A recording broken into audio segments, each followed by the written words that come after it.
Hola, ¿qué tal? Bienvenidos a este nuevo video de Física e Introducción a la Biofísica. Mi nombre es Darío. En este video vamos a estar hablando de electricidad, seguimos hablando de electricidad. Hasta ahora vimos lo que es electricidad estática, electrostática, en donde teníamos cargas dispuestas en un punto del espacio, pero fijas, sin moverse. En este caso vamos a estar hablando de corriente eléctrica o electricidad dinámica, en donde vamos a ver que las cargas van a estar circulando justamente en un circuito eléctrico. Entonces, si hablamos de corriente eléctrica, vamos a empezar por definir lo que es la corriente eléctrica. Consiste en el flujo de cargas, que generalmente van a ser electrones, a través de un material que va a ser conductor de la electricidad, generalmente metales. Cuando hablamos de conductores nos referimos a metales. Para que exista este flujo de cargas a través de un conductor, necesitamos que haya una fuente de energía, ¿sí?, que aporte esa diferencia de potencial, delta V, que consistía, ¿se acuerdan?, en el trabajo que hay que hacer por unidad de carga para movilizar a una carga desde un punto hasta otro. Entonces necesitamos una fuente que aporte esta diferencia de potencial, que puede ser una pila, una batería. Y acá abajo lo que ven en la imagen es una esquematización de un circuito eléctrico básico, ¿sí?, elemental.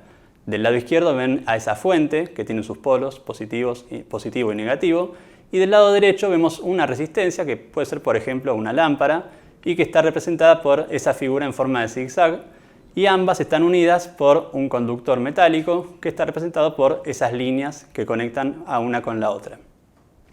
Entonces, vamos a definir algunos parámetros, ¿sí? Vemos en la imagen un esquema en donde podemos ver las cargas que están fluyendo por este conductor al que hacíamos mención, y lo que podemos definir es la intensidad, que la representamos o la simbolizamos con la letra I mayúscula. Y la intensidad lo que nos indica es la cantidad de carga que está fluyendo por un determinado punto, una determinada sección de este conductor en la unidad de tiempo, ¿sí? Entonces, ¿cómo calculamos la intensidad? Justamente como el cociente entre carga y tiempo. La intensidad va a estar expresada en una unidad específica que es el ampere, que se simboliza con la letra A mayúscula. Y el ampere es el resultado del cociente entre coulomb, que es la unidad de carga, y segundos, que es la unidad de tiempo. Bien, entonces ampere es coulomb sobre segundo. Por otro lado, otro parámetro importante que tenemos que definir es el de resistencia eléctrica, que se simboliza con la letra R mayúscula. Y la resistencia, la definición es bastante intuitiva, es la oposición que hace un determinado material al flujo de corriente eléctrica a través de sí mismo. ¿Sí? La resistencia la vamos a expresar en una unidad que es específica de resistencia, que se llama ohm o HM, y se simboliza con la letra griega omega, como podemos ver en pantalla. Entonces, ¿cómo podemos relacionar a estas tres variables, estos tres parámetros que mencionamos hasta ahora? Diferencia de potencial, intensidad y resistencia. Eso lo podemos hacer mediante la ley de Ohm, ¿sí?, que es una expresión matemática que relaciona estas tres variables. Entonces, podemos ver en la imagen que la intensidad es igual al cociente entre diferencia de potencial y resistencia. Es decir, a mayor diferencia de potencial, la intensidad de corriente eléctrica va a ser mayor, ¿sí?, porque estamos aportando un mayor trabajo para movilizar esas cargas. Y a menor diferencia de potencial, la intensidad va a ser menor. Esto es porque diferencia de potencial e intensidad son directamente proporcionales. En cambio, la resistencia es inversamente proporcional, como podemos ver en la expresión matemática, de manera tal que a mayor resistencia eléctrica, la intensidad va a ser menor y viceversa. A menor resistencia eléctrica, la intensidad de corriente va a ser mayor. Las unidades, en este caso, podemos relacionarlas también. La unidad de intensidad, que es ampere, es igual al cociente entre volt y ohm, o sea, unidad de diferencia de potencial y unidad de resistencia. Entonces, ampere es igual al cociente entre volt y ohm. Ahora, hasta acá vimos circuitos que son elementales, ¿sí?, muy básicos, en donde teníamos una fuente, el conductor y una resistencia. Pero podemos tener circuitos en los que haya más de una resistencia. En este caso tenemos dos ejemplos de circuitos en los que hay dos resistencias en cada uno, pero podrían ser más también, podrían ser 3, 4 o más. Lo que importa, lo que quiero que veamos ahora, es qué disposición pueden tener las resistencias en cada uno de estos tipos de circuitos. Veamos el primer ejemplo que tenemos arriba, que es un circuito en serie, en el cual vemos que las cargas van a ir pasando por las dos resistencias que tenemos representadas, una a continuación de la otra, es decir, todas las cargas que van a circular desde el principio del circuito van a pasar primero por R1 y luego por R2 y luego van a volver al final del circuito, a la fuente, ¿sí? Es decir, que todas las cargas pasan por ambas resistencias sucesivamente, una a continuación de la otra. En cambio, en un circuito en paralelo, las dos resistencias que tenemos representadas no están en serie, sino que en algún punto del circuito, si ustedes se imaginan las cargas que van circulando desde la fuente, en algún punto ese circuito se va a bifurcar, se va a abrir en dos, y entonces algunas cargas van a pasar por la resistencia 1 y otras cargas van a pasar por la resistencia 2. Luego, obviamente, el circuito se vuelve a unir y todas las cargas cierran el circuito y vuelven a la fuente. Entonces, muchas veces lo que tenemos que hacer es poder relacionar a ambas resistencias, o mejor dicho, podemos tener que sumar ambas resistencias y llegar a lo que se conoce como resistencia total de un circuito o resistencia equivalente. Es decir, tendríamos que poder llegar a un valor, a un único valor de resistencia que represente el efecto que producen las dos resistencias, ¿bien? Y no siempre ese valor total de resistencia es la suma matemática entre ambas.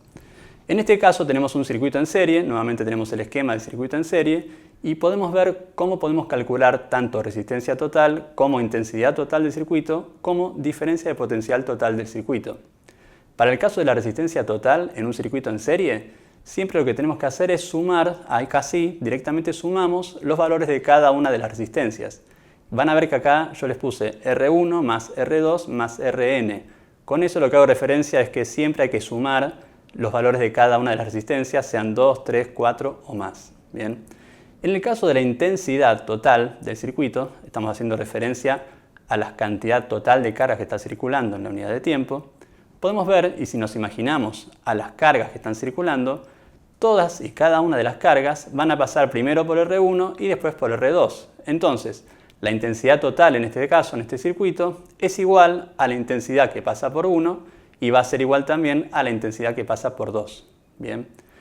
En el caso de la diferencia de potencial total, que es la diferencia de potencial que aporta la fuente, podemos decir que en un circuito en serie, esta diferencia de potencial total va a ser igual a la suma de cada una de las diferencias de potenciales que se observen en las resistencias. En este caso sería la diferencia de potencial total va a ser igual a la sumatoria de diferencia potencial en 1 más la diferencia de potencial en 2. Más diferencia potencial en n si hubieran más resistencias en este circuito en serie. En cambio, como ya habíamos dicho, podemos tener una configuración de un circuito eléctrico que esté en paralelo. En este caso nuevamente tenemos el esquema donde podemos ver que R1 y R2 están en paralelo y entonces en este caso se van a calcular de distinta manera, ya sea diferencia de potencial total, intensidad total o resistencia total.